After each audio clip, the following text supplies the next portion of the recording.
Assalamualaikum warahmatullahi wabarakatuh. Alhamdulillahi rabbil alamin. Wassalatu wassalamu ala ashrafil anbiya'i wal mursalin Muhammadin wa ala alihi wa sahbihi ajma'in. Walhamdulillahi rabbil alamin.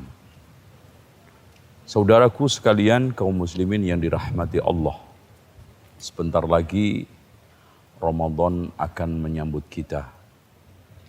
Sebentar lagi kita akan kedatangan tamu yang mulia. Dan sungguh sangat patut kalau kita persiapkan jauh-jauh hari di dalam rangka untuk mensukseskan sambutan tersebut. Ramadan merupakan bulan yang dikatakan oleh Allah Subhanahu wa taala, "Syahrul Ramadan alladzi unzila fihi al-Qur'an hudan lin-nasi wa bayyinatin minal huda wal furqan." Merupakan bulan daripada Al-Quran. Ramadan tempat untuk melatih, mendidik agar kita semakin menjadi manusia berkualitas. Dan puncak daripada kualitas manusia adalah menjadi orang-orang takwa. Sebagaimana yang dikatakan oleh Allah Subhanahu wa taala, "Ya ayyuhalladzina amanu kutiba alaikumus siyamu kama kutiba alal ladzina min qablikum la'allakum tattaqun." Takwa merupakan puncak dari derajat moral yang paling tinggi, tingkatan kemuliaan yang tiada taranya. Bahkan orang yang paling mulia di sisi Allah adalah orang yang bertakwa. Sebagaimana dikatakan oleh Allah, "Inna akramakum indallahi atqakum." Sesungguhnya orang yang paling mulia di sisi Allah adalah yang paling bertakwa. Namun bagaimana kita sekarang menghantarkan puasa kita sampai pada tingkatan ketakwaan tersebut? Tidak ada cara yang paling tepat sebagaimana yang telah ditegaskan oleh Rasulullah sallallahu alaihi wasallam. As-shaumu junnatun, puasa itu tameng, malam yahriqha, selagi dia tidak merobeknya, selagi tidak merusaknya. Dan di antara cara dan di antara aktivitas yang bisa merusak, merobek puasa seseorang, seperti yang dikatakan oleh Rasulullah sallallahu alaihi wasallam, "Man lam yada' qaula zur wal 'amala bihi falaysa lillahi hajatun fi ayyada'a ta'amahu wa syarabahu." Barang siapa yang puasa tidak bisa meninggalkan perbuatan keji, omong kotor, maka Allah tidak butuh dia meninggalkan makan dan minumnya. Inilah akhirnya dia masuk ke dalam hadis yang telah dikatakan oleh Rasulullah sallallahu alaihi wasallam, "Rubba shaimin laisa lahu min siyamihi illa al-ju' wal 'atas."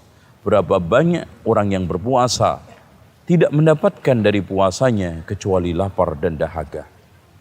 Hanya lapar karena dia batalkan dengan ghibah dan namimah.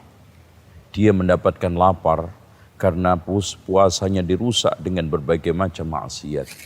Dia hanya mendapatkan dahaga dan lapar karena sepanjang hari melakukan kesia-siaan. Dia mendapatkan hanya lapar dahaga karena tidak memenuhi adab-adab puasa, tidak menjaga matanya, tidak menjaga lisannya, tangannya, kakinya, sehingga puasa dan pahalanya adalah batal. Kaum muslimin yang dirahmati oleh Allah Subhanahu wa taala, puasa yang kita lakukan jangan sampai menjadi beban kita, menjadi musuh kita nanti, bahkan harusnya menjadi syafaat di hari kiamat. Sebagaimana yang telah ditegaskan oleh Rasulullah sallallahu alaihi wasallam, "As-siyamu wal Qur'anu yashfa'ani 'indallahi yaumal qiyamah." Puasa dan Al-Qur'an nanti bisa menjadi pensyafaat kita nanti di hari kiamat di sisi Allah Subhanahu wa taala. Bahkan puasa mengatakan, "Ya Rabb, mana'tuhu at-ta'ama wasyarab li ajli fasyafi'ni fi. Kata puasa, ya Allah, saya larang dia untuk tidak makan minum karenaku, maka syafaatilah dia. Dan Al-Quran juga mengatakan, mana'tuhun nauma fil lail, ya Allah, saya halangi untuk tidak tidur pada waktu malam hari. Li ajli karenaku fasyafi'ni fi, syafaatilah karenaku. Dengan demikian, mari kita kejar puasa kita dengan memperbaiki kualitas puasa yang kita lakukan dari mulai sahur sampai buka, dan malamnya kita makmurkan dengan qiyamul lail dan tarawih. Dan mari kita pertajam kualitas puasa kita dengan sedekah, infak, dan memberikan makan kepada orang-orang yang berpuasa.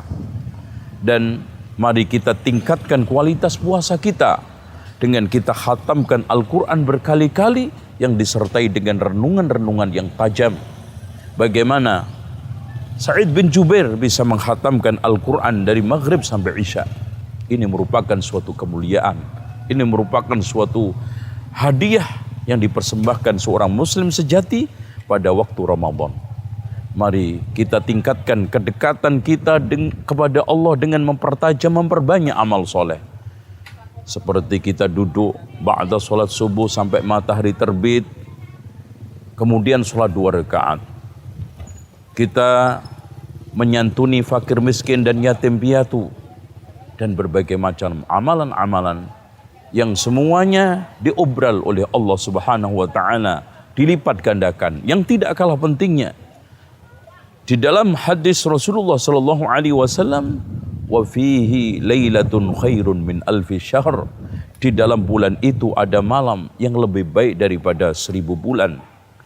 Dan itu juga ditegaskan oleh Allah, inna anzalnahu fi lailatul qadr, lailatul qadri khairum min alfi syahr, tanazzalul malaikatu warruhu fiha biizni rabbihim min kulli amrin salamun iya hatta matla'il fajr. Dan kita kejar dengan qiyamul lail juga, sebagaimana yang telah dikatakan oleh Rasulullah sallallahu alaihi wasallam, man qama lailatal qadr imanan wahtisaban ghufira lahu ma taqaddama min dhanbi. Barang siapa yang melakukan qiyam lailatul qadar dengan iman dan ikhlas, maka Allah akan mengampuni dosa-dosanya.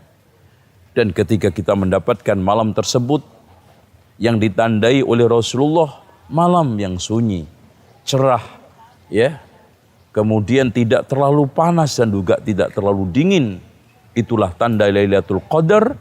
Dan paginya matahari terbit dalam kondisi sinarnya tidak tajam seperti mangkok bentuknya, maka kita perbanyak membaca Allahumma innaka afuwun tuhibbul afwa fa'fu anni, Allahumma innaka afuwun tuhibbul afwa fa'fu anni, Allahumma innaka afuwun tuhibbul afwa fa'fu anni. Demikianlah yang bisa saya sampaikan, mudah-mudahan manfaat. Aqulu qawli hadza wastaghfirullah li wa lakum wastaghfirullahal azim, innallaha huwal ghafurur rahim. Wassalamualaikum warahmatullahi wabarakatuh.